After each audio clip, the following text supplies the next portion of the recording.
إن الحمد لله نحمده تعالى ونستعينه ونستغفره ونستهديه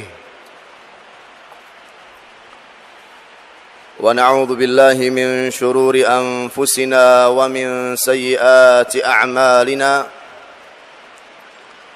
من يهده الله فلا مضل له ومن يضلل فلا هادي له أشهد أن لا إله إلا الله وحده لا شريك له وأشهد أن محمدا عبده ورسوله صلى الله عليه وعلى آله وصحبه أجمعين أما بعد فيا عباد الله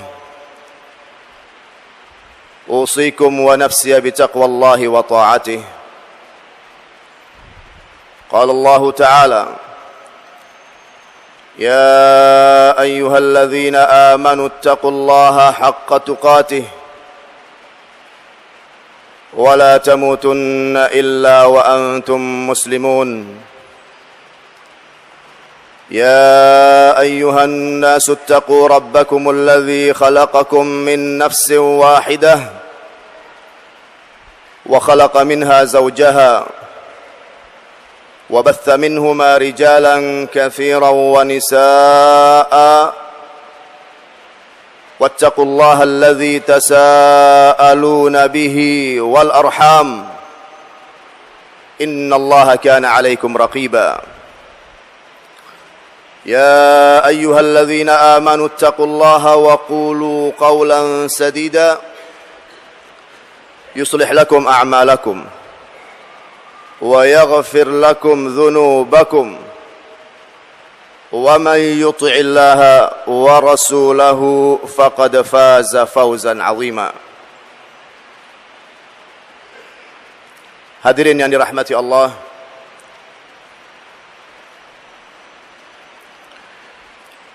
ada satu perkara yang penting, yang amat sangat penting dari segi pandangan syariat kita Islam. Akan tetapi perkara yang satu ini cukup banyak dari kalangan umat al-Islam, dari kalangan Rasulullah meremehkannya dan menggampangkannya.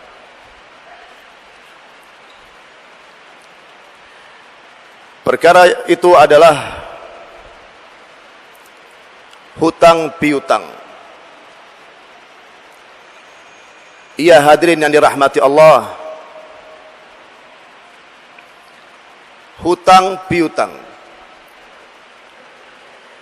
yang dimana Nabi kita Muhammad sallallahu alaihi wa ala alihi wa sahbihi wasallam menjelaskan sebagaimana yang diriwayatkan oleh Imam Ahmad rahimahullahu taala di dalam musnadnya dengan sanad yang sahih dari hadis Abi Hurairah radhiyallahu taala anhu, bahwa Rasulullah sallallahu alaihi wa ala alihi wa sahbihi wasallam bersabda, ruhul mu'mini mu'allaqatun bidainihi hatta yuqda anhu. Ruhul mu'min mu'allaqatun bidainihi hatta yuqda anhu. Bahwa ruh seorang mukmin, perhatikan hadirin yang dirahmati Allah, An-Nabi sallallahu alaihi wa ala alihi wa sahbihi wasallam di sini menjelaskan ruh seorang mukmin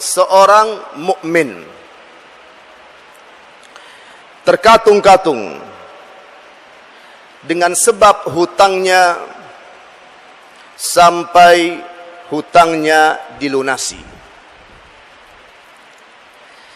Dan makna hadis ini sebagaimana yang dijelaskan oleh Imamul Munawi rahimahullahu taala, bahwa ruh seorang mukmin setelah kematiannya terkatung-katung karena hutangnya, dalam arti terhalang dari kedudukannya yang mulia. Kenapa dikatakan dari kedudukannya yang mulia? Karena Rasulullah sallallahu alaihi wa ala alihi wa sahbihi wasallam di sini menjelaskan orang mukmin bukan hanya muslim, akan tetapi mukmin saleh. Jikalau ia meninggal dunia sementara hutang-hutangnya belum sempat ia lunasi, maka ia terhalang dari kedudukannya yang mulia,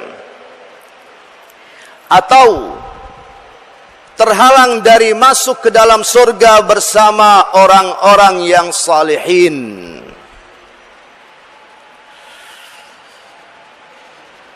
Dan juga Syekh Ibn Utsaimin rahimahullahu ta'ala, beliau menjelaskan makna hadis yang sahih ini, bahwa ruhul mu'mini mu'allaqatun bidainihi hatta yuqda anhu. Ruh seorang mukmin terkatung-katung dengan sebab hutangnya sampai dilunasi.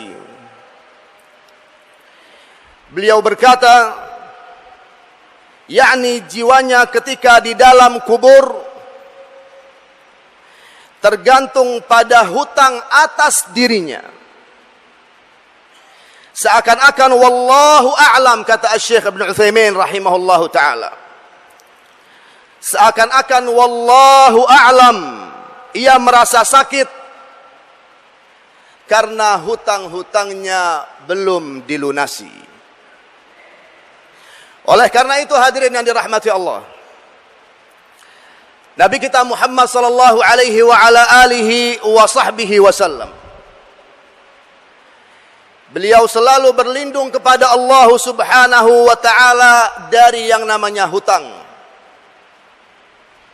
Beliau selalu di dalam salatnya, setelah beliau membaca tahiyatnya, beliau membaca doa sebelum salamnya. Di antara doa-doa yang selalu, yang sering dibaca oleh Rasulullah sallallahu alaihi wa ala alihi wa sahbihi wasallam di dalam salatnya, yaitu sebagaimana yang diriwayatkan oleh Imam Al-Bukhari dan juga Imam Muslim rahimahumallahu taala di dalam sahihnya, Allahumma inni a'udzubika minal ma'thami wal maghram. Allahumma inni a'udzubika minal ma'thami wal maghram. Ya Allah, sungguhnya aku berlindung kepadamu dari dosa dan hutang. Ini doanya Rasulullah sallallahu alaihi wa ala alihi wa sahbihi wasallam, yang selalu beliau baca di dalam solatnya. Hadirin yang dirahmati Allah, Allahumma inni a'udzubika minal ma'thami wal maghram. Ya Allah, sungguhnya aku berlindung kepadamu dari dosa dan hutang. Kemudian Rasulullah sallallahu alaihi wa ala alihi wa sahbihi wasallam mengajarkan doa ini kepada para sahabatnya ridwanullah ta'ala alaihim ajma'in. Dan beliau menyatakan bahwa beliau sendiri selalu di dalam solat wajibnya dan juga di dalam solat sunnahnya, beliau selalu membaca doa tersebut. Hadirin yang dimuliakan Allah. Kemudian ada beberapa sahabat Rasulullah ridwanullah ta'ala alaihim ajma'in yang bertanya kepada Rasulullah sallallahu alaihi wa ala alihi wa sahbihi wasallam, limadza ya Rasulullah anta tata'awwadhu billahi minad dain. Kenapa wahai Rasulullah? Kenapa wahai Rasulullah? Anda berlindung kepada Allah Subhanahu wa taala dari hutang.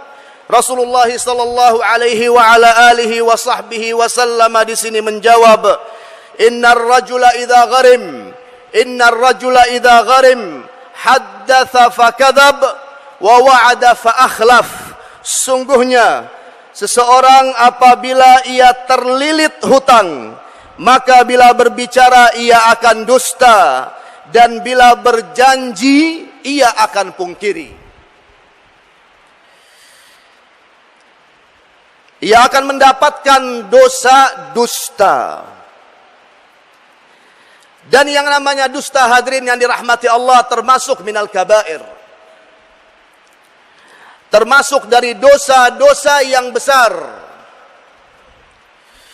Dan juga dikatakan ia mendapatkan dosa ingkar janji. Dan dua dosa tersebut, dosa dusta dan juga dosa ingkar janji, ia tidak mendapatkannya kecuali karena ia terlilit dengan hutangnya.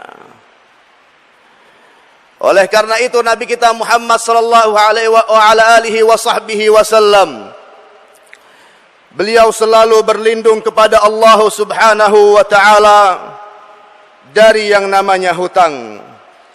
Dan juga hadirin yang dirahmati Allah, termasuk dari hadis-hadis Rasulullah sallallahu alaihi wa ala alihi wa sahbihi wasallam yang sahih atau yang hasan, yang menjelaskan tentang bahaya hutang, adalah yang diriwayatkan oleh Imam An-Nasa'i rahimahullahu taala di dalam sunatnya dengan sanad yang hasan, dari hadis Abdullah bin Jahsh radhiyallahu taala anhu. Beliau berkata bahwa pada suatu hari ketika kami duduk bersama Rasulullah sallallahu alaihi wa ala alihi wa sahbihi wasallam, tiba-tiba Rasulullah sallallahu alaihi wa ala alihi wa sahbihi wasallam menengadahkan kepalanya ke langit sambil memegang dahinya sallallahu alaihi wa ala alihi wa sahbihi wasallam.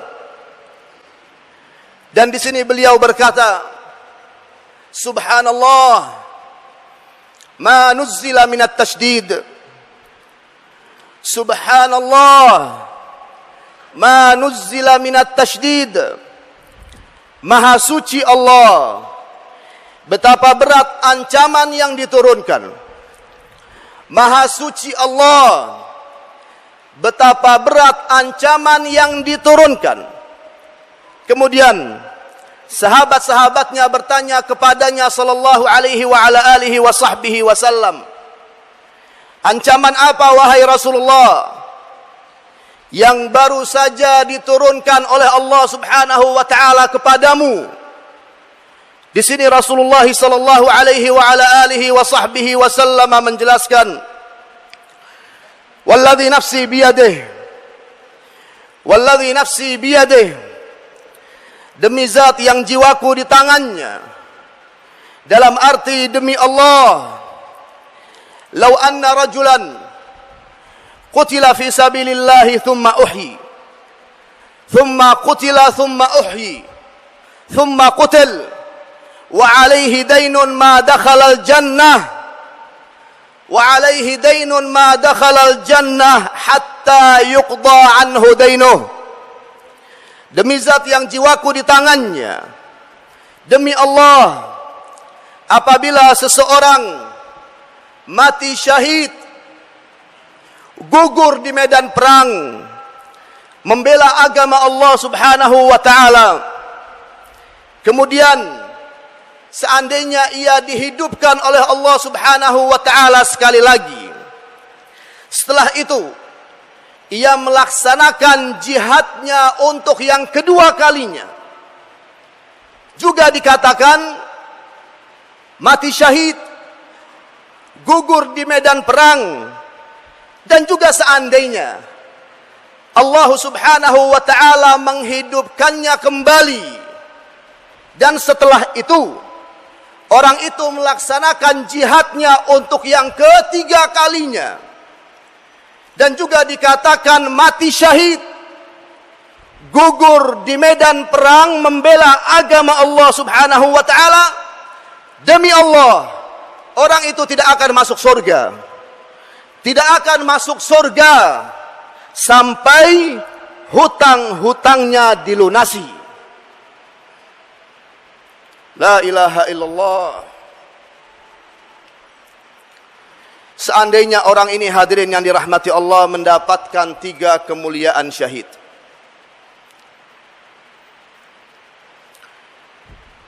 Yang namanya syahid, orang yang mati atau gugur di medan perang demi membela agama Allah Subhanahu wa ta'ala,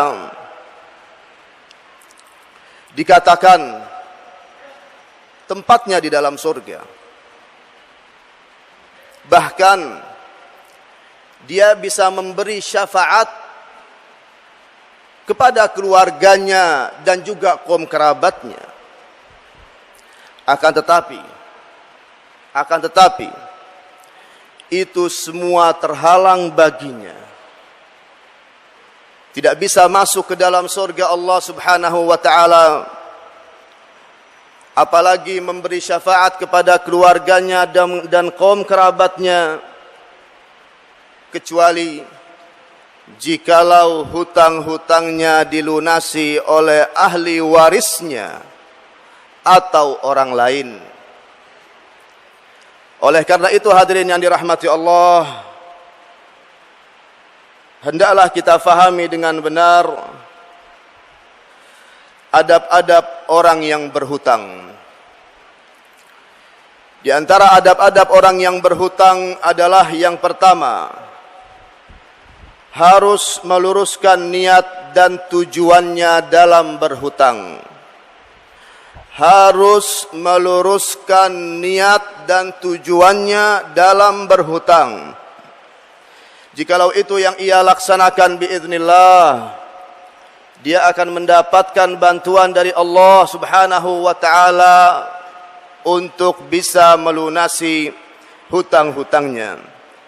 Yang kedua, termasuk dari adab-adab orang yang berhutang adalah tidak berhutang kecuali dalam kondisi darurat. Tidak berhutang kecuali dalam kondisi darurat karena mas'uliyahnya atau tanggung jawabannya besar di dunia dan juga di akhirat nanti. Yang ketiga, termasuk dari adab-adab orang yang berhutang adalah hutangnya hanya sesuai dengan kebutuhannya. Hutangnya hanya sesuai dengan kebutuhannya. Jangan sampai ia berhutang dengan jumlah yang lebih, sementara ia tidak membutuhkan kelebihan dalam hutangnya tersebut. Yang keempat, termasuk dari adab-adab orang yang berhutang adalah memberi kabar kepada orang yang memberi hutang jika belum mampu membayar.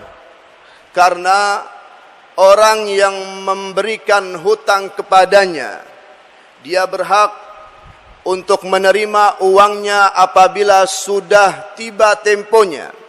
Akan tapi jikalau orang yang berhutang itu tidak sanggup, tidak bisa untuk membayar pada waktu yang sudah disepakati, hendaklah ia memberi kabar kepada orang yang memberi hutang jika belum mampu membayar. Yang kelima, termasuk dari adab-adab orang yang berhutang adalah harus berusaha keras mencari jalan keluar untuk segera melunasi hutangnya. Karena sudah kita jelaskan tadi, hadirin yang dirahmati Allah, bisa jadi walaupun dikatakan orang itu saleh, walaupun dikatakan orang itu mukmin, akan tetapi terhalang dari masuk ke dalam surga apabila ia meninggal dunia sementara hutang-hutangnya belum dilunasi. Yang keenam, termasuk dari adab-adab orang yang berhutang adalah mendoakan kebaikan untuk orang yang memberi hutang. Mendoakan kebaikan untuk orang yang memberi hutang. Karena orang yang memberi hutang kepadanya, ia telah menolongnya. Dan saudara kita hadirin yang dirahmati Allah se-Islam dan seiman, yang menolong kita, maka berhak, wajib bagi kita untuk kita mendoakannya agar dia mendapatkan segala kebaikan di sisi Allah Subhanahu wa taala. Yang ketujuh, termasuk dari adab-adab orang yang berhutang adalah harus memiliki buku catatan, dan ini penting. Harus memiliki buku catatan khusus tentang hutang-hutangnya. Dan ia jelaskan dalam catatan hutangnya tersebut dengan siapa atau kepada siapa ia berhutang. Ditulis dengan jelas namanya, jumlah hutangnya berapa, bahkan juga dicatat alamatnya dan nomor teleponnya. Dan itu semua hadirin yang dirahmati Allah, catatan hutangnya itu harus diketahui oleh ahli warisnya, harus diketahui oleh istrinya, harus diketahui oleh anak-anaknya. Karena jikalau ia meninggal dunia tiba-tiba, dan ini sering terjadi, ia meninggal dunia mendadak, meninggal dunia tiba-tiba, maka ahli warisnya sudah mengetahui hutang-hutangnya, dan insya Allah mereka akan segera melunasi hutang orang yang meninggal itu, yang termasuk dari kaum kerabatnya sendiri. Dan juga hadirin yang dimuliakan Allah, harus kita fahami dengan baik dan juga harus kita fahami dengan benar adab-adab orang yang memberikan hutang. Adab-adab orang yang memberikan hutang di antaranya adalah yang pertama, memberi kemudahan dan keringanan kepada orang yang berhutang. Memberi kemudahan dan keringanan kepada orang yang berhutang.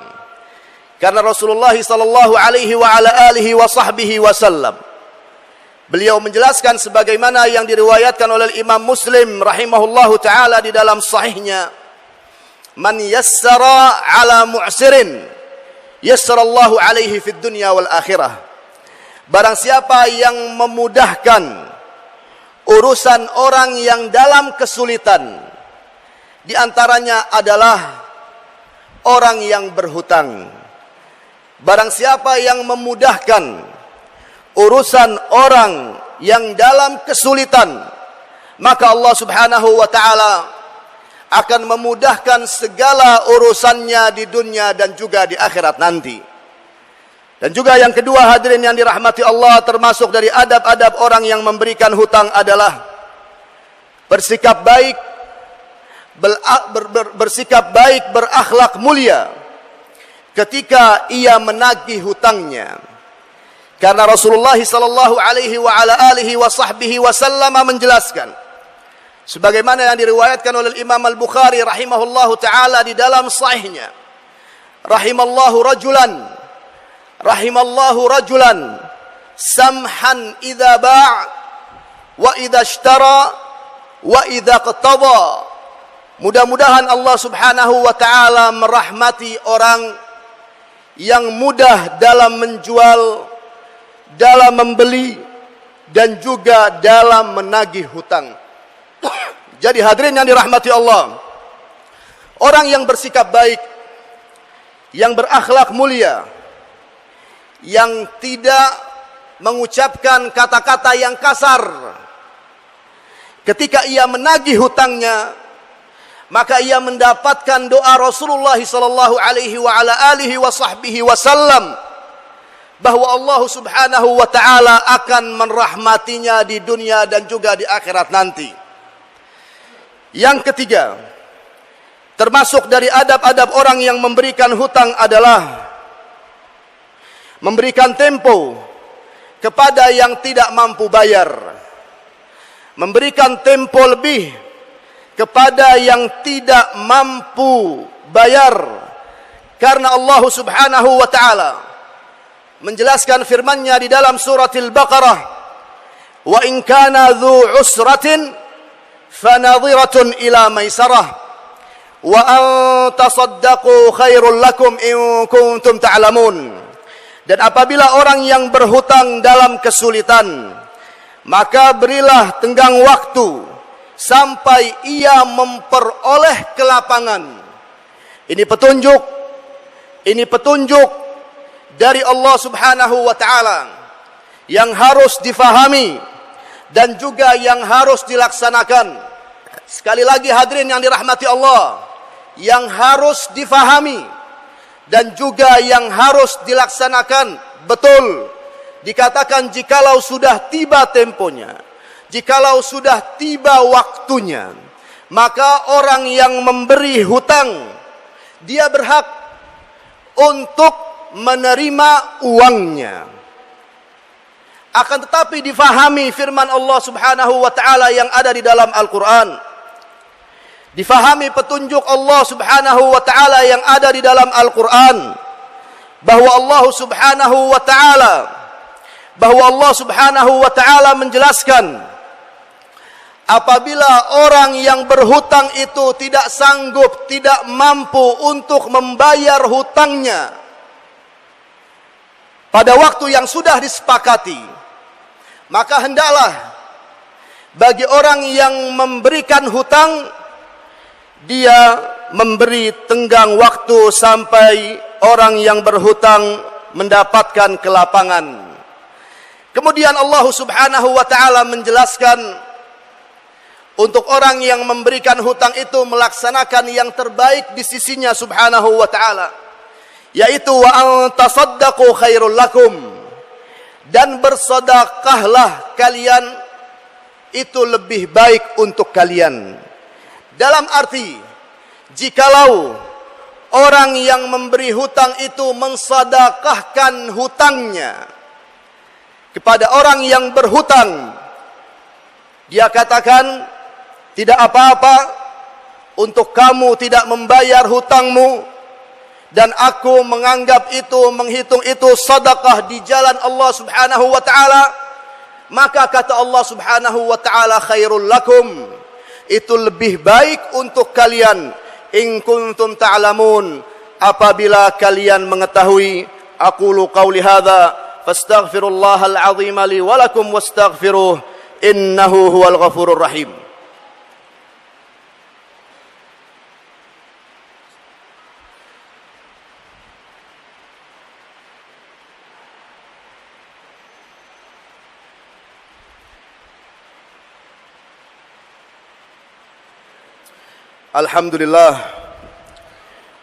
Alhamdulillahi Rabbil Alamin, wassalatu wassalam ala ashrafil anbiya'i wal mursalin, nabiyina Muhammadin wa ala alihi wa sahbihi ajma'in. Amma ba'du, fa ya ibadallah, usikum wa nafsiya bitaqwallahi wa ta'atih. Hadirin yang dirahmati Allah, sebagaimana kita ada kewajiban untuk mempelajari dan memahami fikih ibadah, juga kita ada kewajiban untuk mempelajari dan memahami fikih muamalah yang berkaitan dengan jual beli dan juga yang berkaitan dengan hutang piutang. Jikalau itu semua kita fahami dengan baik, kita fahami dengan benar, kemudian kita laksanakan dengan ikhlas, maka insyaallah kita akan mendapatkan rahmat dan ridha Allah Subhanahu wa taala di dunia dan juga di akhirat nanti. Wa sallu wa sallimu ala man amarakum bis salati was salami alaihi. Faqala Allah Subhanahu wa taala, innallaha wa malaikatahu yusalluna 'alan nabi ya ayyuhalladzina amanu sallu alaihi wa sallimu taslima. Allahumma salli wa sallim وبارك وعظم وكرم على نبينا محمد وعلى آله وصحبه أجمعين. اللهم اقسم لنا من خشيتك ما تحول به بيننا وبين معصيتك، ومن طاعتك ما تبلغنا به جنتك، ومن اليقين ما تهون به علينا مصائب الدنيا، ومتعنا اللهم بأسماعنا وأبصارنا وقواتنا أبدا ما أحييتنا، واجعله الوارث منا، واجعل ثأرنا على من ظلمنا، وانصرنا على من عادانا، ولا تجعل مصيبتنا في ديننا، ولا تجعل الدنيا أكبر همنا ولا مبلغ علمنا ولا إلى النار مصيرنا، ولا تسلط علينا من لا يخافك ولا يرحمنا برحمتك يا أرحم الراحمين. اللهم اعز الإسلام والمسلمين، واخذل الكفرة والمشركين. اللهم انصر من نصر الدين، واخذل من خذل الإسلام والمسلمين. اللهم انصر المجاهدين في كل مكان واجعلنا منهم يا رب العالمين. اللهم اهلك اليهود والنصارى المعتدين ومن والاهم. اللهم إنا نجعلك في نحورهم ونعوذ بك من شرورهم، وارفع راية الإسلام والمسلمين، وحد كلمة المسلمين ووحد صفوفهم، وانصرهم على أعدائهم يا رب العالمين. اللهم إنا نسألك الهدى والتقى والعفاف والغنى. اللهم إنا نسألك الهدى والتقى والعفاف والغنى. اللهم إنا نسألك الهدى والتقى والعفاف والغنى. ربنا هب لنا من أزواجنا وذرياتنا قرة أعين واجعلنا للمتقين إماما.